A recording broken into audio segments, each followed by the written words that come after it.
이제 첨불 챌린지 10일차가 되었습니다. 오늘도 실전 매매와 함께 저의 단타 노하우를 알려드리겠습니다. 자, 23일이 돼서 진입을 했는데 제가 지난 영상 21일 영상을 올려드렸고 이번 영상이 23일 영상이죠. 22일의 경우는 제가 매매를 쉬었기 때문에 23일 영상으로 바로 소개를 해드리는 겁니다. 그렇다면 왜 쉬었나 좀 볼까요? 22일이 이 구간인데 결과적으로 보면 잘 쉬었다고 볼 수 있겠죠. 왜냐하면 그동안 이렇게 좀 큰 움직임을 빨리 보여주는 변동성이 큰 시장이었는데 22일은 좀 이렇게 움직임이 느리잖아요. 이런 자리에서는 단타를 하기가 힘듭니다.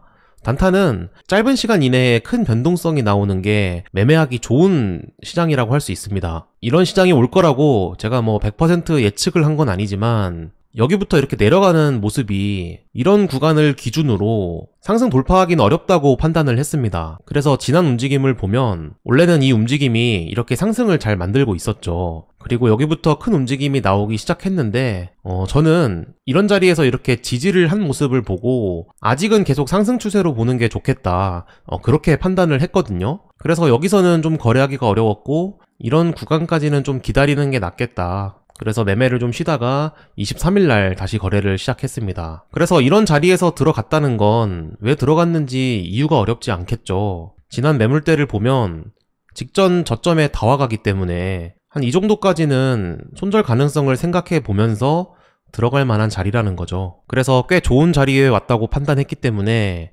저는 지금 20배 정도를 사용하면서 진입을 하게 되었습니다.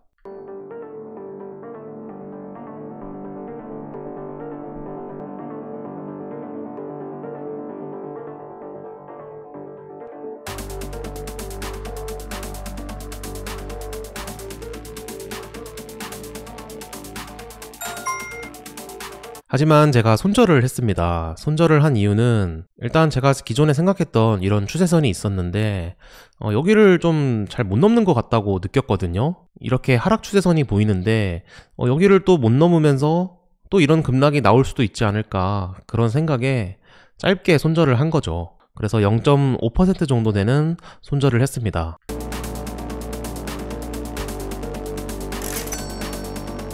자, 하지만 제가 다시 한번 롱 포지션을 이 구간에서 들어갔죠. 방금 손절했던 구간이 여기였는데 여기서 제가 지지를 확인하고 이렇게 상승하는 움직임에서 다시 한번 롱 포지션 전략을 세운 겁니다. 아까 말씀드렸던 이런 하락 추세선 있죠? 여기를 지금 돌파했잖아요.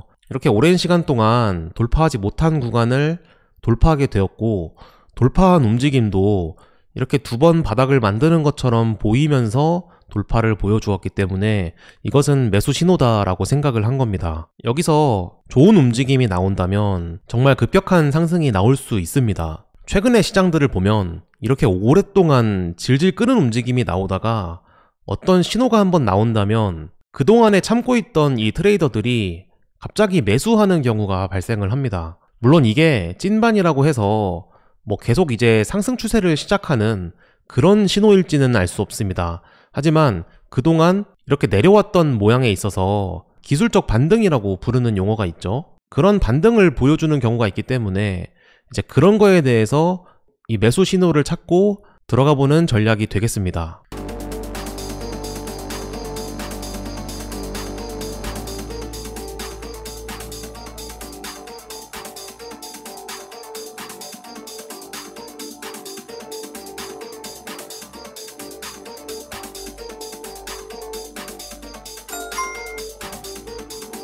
자, 이렇게 생각했던 움직임이 나왔거든요. 다시 한번 살펴보면 제가 여기서 들어가고 나서 이렇게 내리는 움직임에서 이제 돌파했던 이런 구간을 지켜준 흐름이라고 볼 수 있습니다. 그동안에는 계속 같은 패턴으로 이렇게 하락하는 모습이 나왔는데 여기부터는 이 세력들이 받쳐준 거죠. 여기서 더 이상 내리지 않게 한번 받쳐주고 그 다음 그 매수 힘으로 이 내려오는 경우에 여기를 한 번 더 받쳐주니까 이렇게 급등이 나오게 되었습니다. 아마 이 초보 트레이더 분들은 이런 움직임들이 말도 안 된다, 이해가 안 된다, 이렇게 생각할 정도로 어려울 수 있지만 심리적으로 보면 오랫동안 계속 매수 힘 없이 내려왔기 때문에 어떤 특정한 구간에서는 이렇게 더 이상 내려가지 않는 모습이 나온다면 그때 급격하게 갑자기 매수 힘이 발생하는 경우가 생기니까 이런 포인트들은 한번 기억해 보시면 다음에도 유용하게 활용할 수 있습니다. 하락할 때 반등도 마찬가지지만 이렇게 상승하다가 갑자기 내리는 경우도 마찬가지이기 때문에 비슷하게 기억을 하시면 도움 될 겁니다. 자, 이렇게 최근 시장만 봐도 그런 움직임들이 있었습니다. 자, 여기서 보시면 이렇게 슬금슬금 계속 오르는데 어떤 구간에서 저항을 받고 힘이 빠져버리니까 이렇게 급격하게 하락을 보여주었죠. 방금 우리가 봤던 이 구간이랑도 굉장히 비슷하다는 것을 알 수 있습니다. 그래서 23일에는 한 번의 손절이 있었지만 그래도 이번 거래에서 꽤 큰 수익을 냈기 때문에 결국에는 시드가 우상향하였고 이제 만불에 한 걸음 더 다가갈 수 있었습니다.